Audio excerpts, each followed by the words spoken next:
అలా వెన్నెముక నిటారుగా ఉంచి వేల మైళ్లు నడవడం వల్లే ఇంత విజ్ఞానం, ఇంత నాగరికత సాధ్యమయ్యాయి.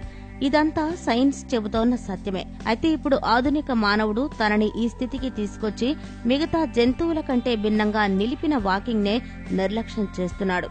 కింగ్ లా ఫీల్ అయి వాకింగ్ చేయకుండా రోగాలు, బద్ధకం కొని తెచ్చుకుంటున్నాడు.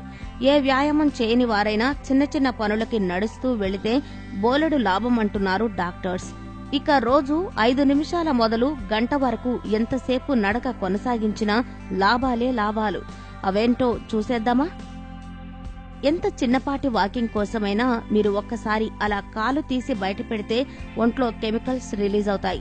వాటి వల్ల నడవడానికి శక్తి విడుదలవుతుంది. ఇక నడక మొదలు పెట్టగానే గుండె కొట్టుకునే వేగం 70 నుంచి 100 వరకు పెరుగుతుంది. ఇది హార్ట్ 70 నుంచి 100 బీట్స్ పర్ మినిట్ అవ్వగానే శరీరంలోని కండరాలు వేడెక్కుతాయి. రక్త ప్రసరణ వేగం పుంజుకుంటుంది. నడుస్తుంటే మన కీళ్లలో ఒక విధమైన ద్రవం విడుదలవుతుంది. దానివల్ల మనం ఈజీగా నడవగలుగుతాం.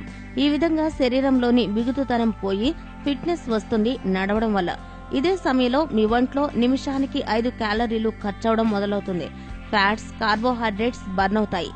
5 నిమిషాలు నడిచాక 6వ నిమిషం నుంచి 10 నిమిషాల వరకు వాకింగ్ చేసేవారి హార్ట్ బీట్ మరోసారి పెరుగుతుంది.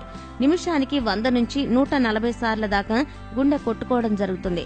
అలాగే నిమిషానికి 6 క్యాలరీలు కరుగుతాయి శరీరంలో. మన శరీరంలో ఇదే సమయంలో జరిగే మరో మార్పు బ్లడ్ ప్రెషర్ పెరగడం.